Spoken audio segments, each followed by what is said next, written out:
हर साल लग्बा ओमर पर, जो कि यहूदी त्योहार है, और ओमर की शोक अवधि में एक विराम को चिन्हित करता है।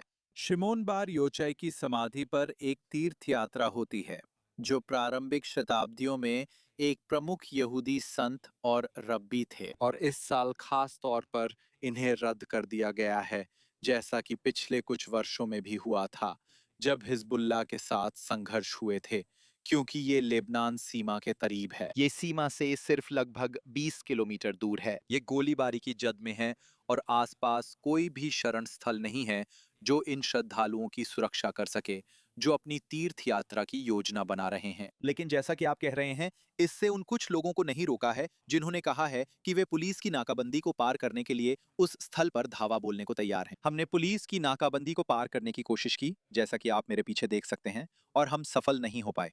तो इन लोगों के लिए ऐसा करना बहुत मुश्किल होगा। यरूशलेम और तेल अवीव के कुछ अति रूढ़िवादी इलाकों में कुछ पोस्टर लगे हैं, जिनमें कहा गया है कि वे एक मिलने की जगह तय करेंगे, जहां वे लोगों को हथियार जैसे paper spray, gas canister, smoke bomb, सुरक्षा के लिए हेलमेट और बॉडी आर्मर उपलब्ध करा सकते हैं, ताकि वे असल में पुलिस से मुकाबला कर सकें। कुछ लोग युद्ध की तैयारी कर रहे हैं, लेकिन उनके लिए उस इलाके तक पहुंचना मुश्किल होगा। लेकिन समस्या है क्योंकि उन्होंने इसे सिर्फ रविवार को बंद किया था। उन्होंने होम फ्रंट कमांड के दिशा निर्देश सीमित कर माउंट मोरोन के पास बार योचाई जैसे क्षेत्रों में सिर्फ 200 लोगों को अनुमति दी है।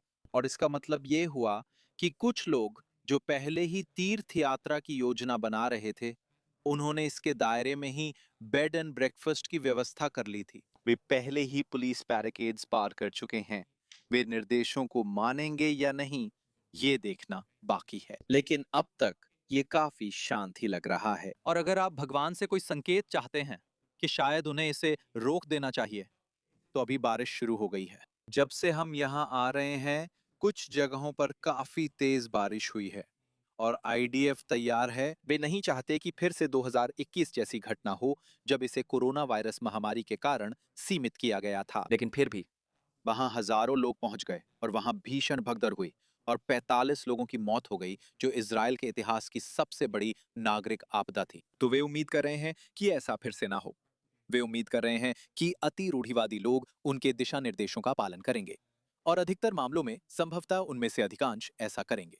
कुछ लोग परेशानी करेंगे और अंदर घुसने की कोशिश करेंगे। हमने सोशल मीडिया पर कुछ दृश्य भी देखे, जिनमें कुछ लोग कांटेदार तार काट रहे थे, ताकि एक छोटा सा रास्ता बनाया जा सके और पुलिस और आईडीएफ की नाकाबंदी से बचा जा सके। तो ये देखना बाकी है कि आज शाम को क्या होगा, जब किसी और साल में यहाँ 5 लाख से ज्यादा लोग होते। ये पश्चिमी दीवार के बाद दूसरा सबसे देखा जाने वाला यहूदी पवित्र स्थल है।